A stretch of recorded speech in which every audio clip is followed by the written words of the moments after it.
Hi అండి నమస్తే నేను మీ దుర్గాని. ఈరోజు చేయబోయే రెసిపీ ఏంటంటే తలకాయ మాంసం కర్రీ, గొర్రె తలకాయ కర్రీ ఎలా చేస్తున్నానో మీకు ఇప్పుడు వీడియోలో చూపిస్తాను. ఏం లేదండి, ముందుగా ఉల్లిపాయ పచ్చిమిర్చి కట్ చేసి ఇలా అయితే వేపుకోండి. ఈ ఆనియన్స్ అనేది ఫ్రై అవుతూ ఉంటాయి కదా, ఇందులోకి ఏం చేస్తారంటే మీరు ఇందులోకి కావాల్సిన ఇంగ్రీడియంట్స్ ఏమేమంటే అల్లం వెల్లుల్లి పేస్ట్ మిక్సీ వేసి పెట్టుకున్నానండి, అలాగే గరం మసాలా.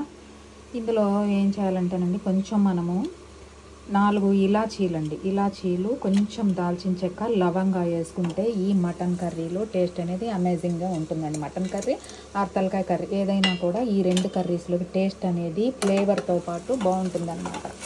4 లవంగాలు, 4 చెక్క, 4 ఇలాచీ వేసానండి. ఇవి ఫ్రై అవుతూ ఉంటాయి ఇందులోకి.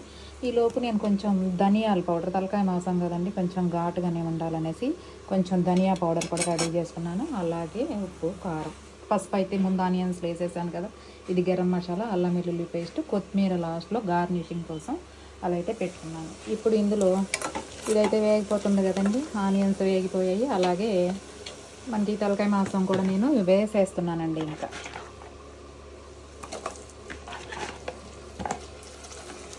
వేసేసి చక్కగా ఇందులో వాటర్ అంతా ఎగిరిపోయేదాకా తిప్పుకొని అల్లం వెల్లుల్లి పేస్ట్ వేసి తిప్పుతానండి. ఇలాగా కొంచెం ఇందులో వాటర్ బయటకు వచ్చిన తర్వాత అల్లం వెల్లుల్లి పేస్టు, అలాగే గరం మసాలా ఇవన్నీ కూడా లాస్ట్లో వేసేసి ఈ కొత్తిమీరతో గార్నిష్ చేస్తానండి నేను.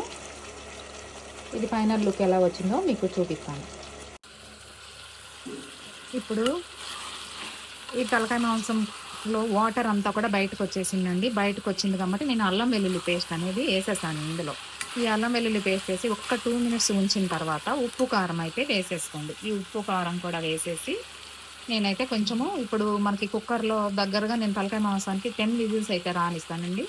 ఆ 10 విజిల్స్ కూడా వచ్చేసిన తర్వాత మనం ఈ కొత్తిమీర, ధనియాల పౌడరు, గరం మసాలాతో గార్నిష్ చేసుకుంటే ఇంకా కర్రీ అయితే మనకి అయిపోయినట్టేనండి. ఇప్పుడు ఈ కర్రీలోనండి ఉప్పు, కారం అలాగే వేసేసాను అనమాట. వేసేసి బాగా కలిగి తిప్పేసేసేసాను. అలాగే ధనియా పౌడర్ కూడా వేసేసాను అనమాట. ఉప్పు, కారం, ధనియా పౌడర్ కూడా వేసేసి అల్లం వెల్లుల్లి పేస్ట్ మొత్తం వేసేసి ఇలాగైతే కలిగి పెట్టేసాను. ఇప్పుడు అంతా కలిగి పెట్టేసాం కాబట్టి మనకి దానికి బాయిల్ అవ్వటానికి గాను వాటర్, ఈ గిన్నెతో నేనైతే 2 గిన్నెలు అయితే వాటర్ పోసానండి.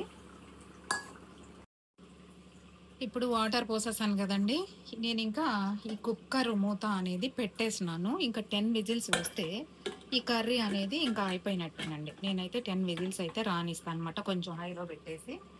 ఎందుకంటే తలకాయ మాంసంలో ఉన్న బోన్స్ అన్నీ కూడా స్మాష్ అవుతాయండి. తలకాయలో ఉన్న బోన్స్ కానీ, గొర్రె కాళ్ళల్లో ఉన్న బోన్స్ కానీ మనం తింటే గనక మన బాడీకి కూడా కాల్షియం పడుతుంది.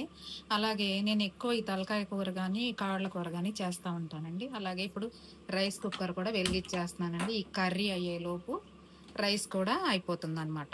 ఏం లేదండి, ఈజీ. ఈ తలకాయ కూర 10 మినిట్స్లో రెడీ అయిపోతుంది. ఇప్పుడు ఈ 10 విజిల్స్ కూడా నేను రాగానే మీకు బౌల్లో సర్వింగ్ చేసి ఎలా ఉందో. ఇప్పుడు ఈ 10 విజిల్స్ అనేది కంప్లీట్ అవటం జరిగిందండి. కర్రీ ఇంకా ఆల్మోస్ట్ అలా అయిపోయినట్టే. ఇప్పుడు నేను గరం మసాలా అనేది వేసేస్తున్నాను, అలాగే కొత్తిమీర కూడా వేసేస్తున్నాను అనమాట. కర్రీ అనేది ఇంకా అయిపోయినట్టేనమాట. దీన్ని బౌల్లో సర్వింగ్ చేసి ఇప్పుడు ఈ తలకాయ కర్రీ అనేది రెడీ అయిపోయిందండి. నేను బౌల్లో వేసేసి ఇంకా కట్టేసాను. లాస్ట్లో మీరు ఏం చేస్తారంటే ఇందులో ఒక 1 స్పూన్ గీ అయితే వేసుకోండి. గీ వేస్తే ఏంటంటే టేస్ట్ అనేది అమేజింగ్గా ఉంటుంది అన్నమాట, చాలా బాగుంటుంది. అలాగే మీరు కూడా ఈ తలకాయ కర్రీ అనేది ట్రై చేసి చూడండి. అలాగే ఫస్ట్ టైం మా ఛానల్ ఎవరైనా చూసినట్లయితే కనుక ప్లీజ్ లైక్, షేర్, సబ్స్క్రైబ్.